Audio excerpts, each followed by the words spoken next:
Alors, dans un premier temps, on a créé dans la page index, en fait, la partie inscription. Alors, une fois que c'est fait, on clique, on peut invoquer le contrôleur, mais dans le contrôleur, on n'a pas encore le formulaire et justement les vérifications nécessaires. Alors, la première chose que je vais faire réellement dans le projet, c'est de créer en fait un Java Bean qui représente l'utilisateur, un compte utilisateur donc, qui contient les données nom, prénom, nom de compte et mot de passe. Okay, bon, après ça peut se transformer en entity Bean qui permet de sauvegarder ça dans une base de données, mais on ne va pas le faire de toute façon directement. D'accord?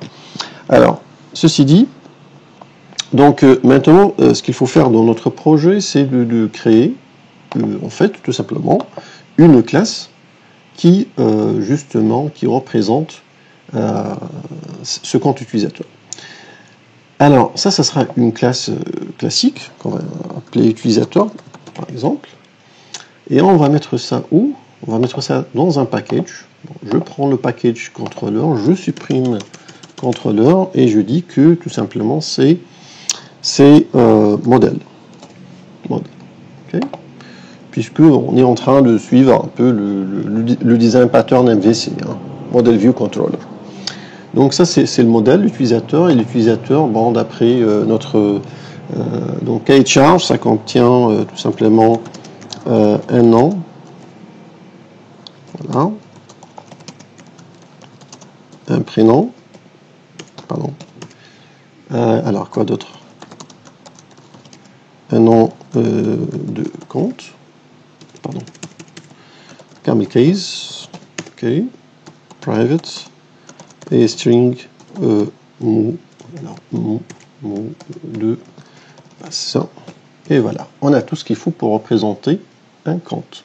Alors, le seul souci, c'est que tous ces variables sont private. Alors, pour pouvoir les modifier et y accéder, il faut passer par des méthodes, des accesseurs, des mutateurs, ce qu'on appelle des getters and des setters. Alors, on va générer ça automatiquement, il n'y a pas de souci. Alors, voilà, generate, et j'ai ce qu'il faut. Alors, c'est quoi l'intérêt d'avoir ces méthodes-là? C'est pour contrôler un peu la modification et l'accès à ces données. Donc, on va justement profiter de ça pour faire les vérifications. C'est-à-dire, d'après notre cahier de charge, un nom, un prénom, ou un mot de passe, il faut au moins que ça contienne 3 caractères. Donc, ça c'est l'endroit, c'est un endroit intéressant pour faire les contrôles, c'est les méthodes. Et comme ça, on est sûr, quel que soit l'utilisateur de ma classe utilisateur, il ne va pas pouvoir, en fait, stocker un nom, un prénom qui ne respecte pas ces règles-là. Alors, pour faire ça, alors comment on va faire? Le plus simple, la façon la plus abstraite et la plus intéressante, c'est de passer par les exceptions. C'est-à-dire, on va dire que si quelqu'un essaie d'initialiser le nom avec moins que 3 caractères, on va lancer une exception.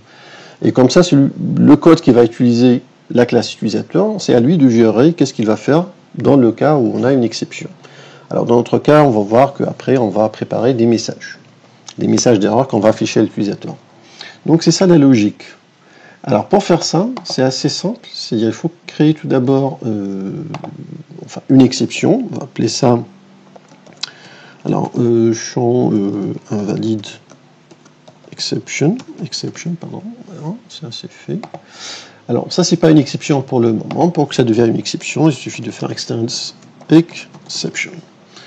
Et voilà, le tour est joué. On a une exception utilisateur propre à nous. On va utiliser, alors comment on va utiliser? C'est très simple également. Donc, dans la partie 7, là, c'est l'initialisation du nom. On ne va pas l'initialiser systématiquement, on va tester tout d'abord.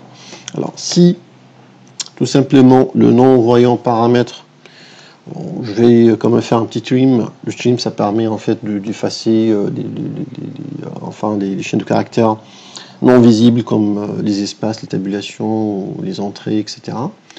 Donc on va juste garder les caractères alpha numériques.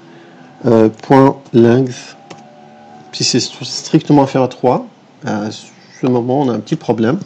Donc on va faire throw new, voilà, champ valid exception. Très bien. Alors bien sûr là il faut maintenant corriger la signature de la méthode. Et voilà, c'est fait, throws champ exception. Très bien. Pareil pour le set prénom, donc on va faire du copier-coller. Donc, voilà, on va faire du copier-coller.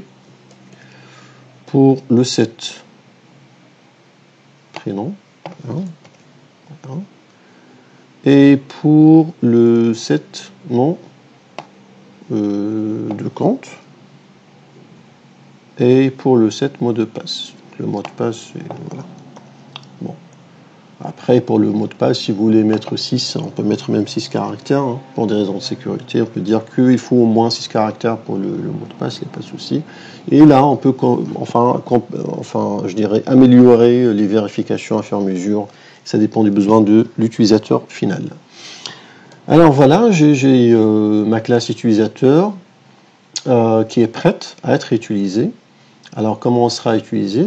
Tout simplement, on doit développer un code qui permet de faire l'intermédiaire entre le contrôleur et l'utilisateur. C'est-à-dire, c'est un code qui va tout simplement prendre les données saisies dans le formulaire, d'accord? Il va prendre les données saisies dans le formulaire et à base de ça, il va faire des vérifications.